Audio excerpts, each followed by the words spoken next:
بصوا يا جماعه، بالمره وانا بره تمام عشان ما اطولش عليكم الفيديو، يبقى فيديو واحد كده. تعالوا اصور لكم محل هنا في النبريه، محل عطاره قريب من هنا، صراحه حلو، واتمنى ان انتوا تكونوا سامعيني. عنده حاجات كتير حلوه وانا هجيب ماما، بس مش بصوا اسم العطار زاد الخير. هل المكان فين بالظبط؟ بالنسبه للناس اللي في النبريه في وش اجاد، تمام. ده للناس اللي هي من النبريه والقرى، واكيد انتوا عارفين اجاد هنا كده، تمام. وانا بصراحه هتحرج اتكلم جوه، وصورت لكم كام فيديو، هنزل يعني كام لقطه كده هنزلها لكم برضو في نفس الفيديو، وهجيب ليا حاجات من جوه. شوفوا احلى حاجه ان هو سابني وخرج والله العظيم. بس هنتكلم بقى هنا كده ايه، بعيدا عن اني كنت واخده وضع الصمت. هنا في التوابل دي كلها، تمام. وفي توابل ورا هنا للفشار، مش عارفه شايفينها ولا لا، تمام. بصوا، وهنا ده ايه ده، سكر، تمام. وانا ما انتوا عارفين كل ده، تمام. واول حاجه انا لازم، بصوا في انواع نسكافيه كتير قوي، تمام. وانا جبت برضو كذا حاجه يعني هجربها جديده. شاي، تمام. في النسكافيه اللي هو ده، شايفينه؟ عايزين نبقى، هي ماما كانت جايه جبت بهارات والحاجات دي، تمام. برضو الكاتشب، الجبن، تمام.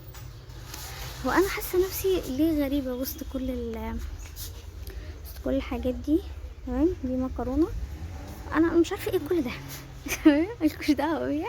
بالنسبه للزيوت، في انواع زيوت كتيره قوي بقى، تونه وحلاوه حنيه الوطنيه، صح، الحمد لله. انا شايفه في علب سمنه انواع جنه وروابي وكريستال.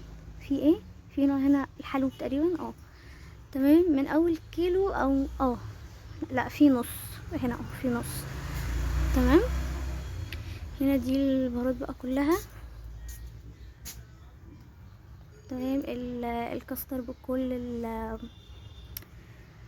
ايه، بكل الاطعمه بتاعته، تمام.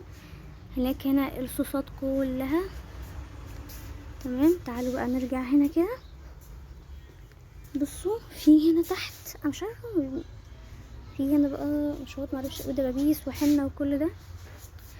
هنا ده مش عارفه ايه اللي فوق ده، تمام. ده في نسكافيه اهو، انا جبت، هو في مستخبي ورا هنا، تمام. دي بالنسبه للتوابل.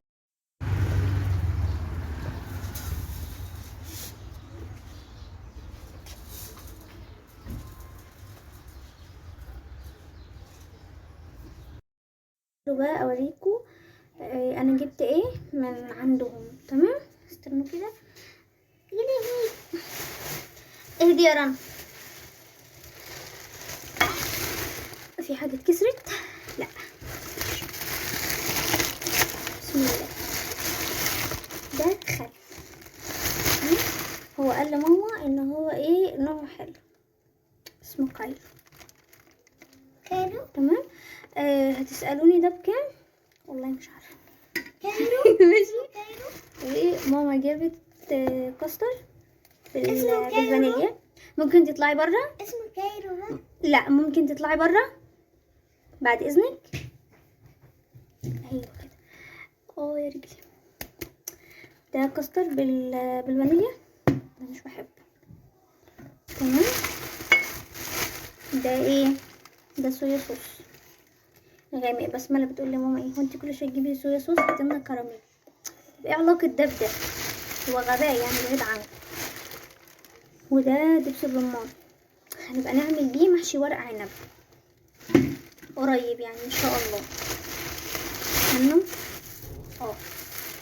دي نسينا نجيب كريم شانتيه وورق لورا، تمام. عشان متفتحش.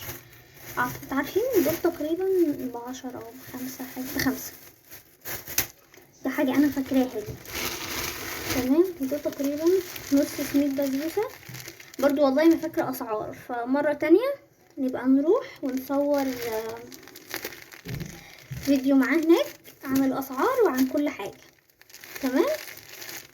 و استنى، وفشار، عشان انا واحده بسهر وبحب السهر، ففشار يعني. وكنت بعمل كوكيز وما كنتش لاقيه دي، فجبت شوكولاته وكسرتها وعملتها وكانت تحفه. بعملها لكم مره وبعسل اسود وكان طعمه حلو جدا. فجبنا دول، هتقولي اشمعنى دول؟ عشان دول كانوا اخر حاجه موجوده، فقلنا مش مشكله هاتهم. لو رنا شافتهم هتيجي تاكلهم دلوقتي. تعالوا بقى للكيسه دي اللي فيها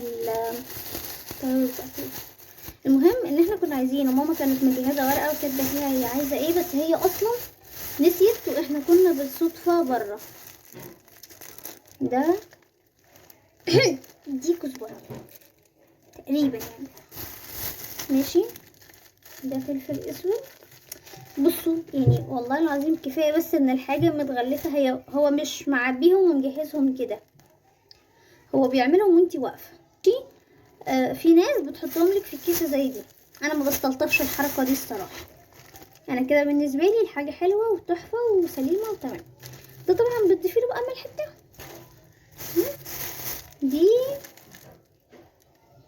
دي تقريبا بابريكا تقريبا يعني، ايوه دي بابريكا ماشي. وده كاري انا فاكره، ولا كركم، استنى. ده الكاري. شفت ان انا بشم وبعرف، تعرفوا ان انا بصوا شطوره مفيش من اتنين. ده كاري وده كركم، تمام. بصوا بقى هنا جبت التوابل دي توابل فول، تمام. انا والله العظيم يعني قبل ما اتعب كده، لما كنت في 6 واولى اعدادي كده، كنت بحب قوي اقف في المطبخ واعمل فول. بالنسبه لي دي كانت هوايه، كنت بحبه. بس يلا الحمد لله يعني. ادي الفول تمام، ودي شطه وليمون فشار ماشي، ودي كاتشب. لا بس ما انا بتقول ماما ايه هما مجمدين وليه؟ حد يضرب البيتي دي بحاجه. ودي كاتشب ودي جبنه. حلو اوريكم المفروض كنت اوريها لكم في الاول، وانا قلت لكم اسم العطاره ايه، بس اوريها لكم تاني. استنى بعد كده شايفين؟ المهم اسمها عطارة زاد الخير، صح كده تمام. هي موجودة في وش أجيال، مركز أجيال معروف، تمام. بالنسبة للناس اللي من النوبرية واللي جنب النوبرية وكده، بنزل النوبرية بصراحة العطارة حلوة جدا جدا جدا. نظيفة، الحاجة كلها نظيفة الصراحة. لو حد راح له لو انتوا من انا عندي فروح. بس كده، يا رب يكون الفيديو عجبكم، واشوفكم دايما على خير ودمتم في رعاية الله وحفظه. مع السلامة يا غاليين.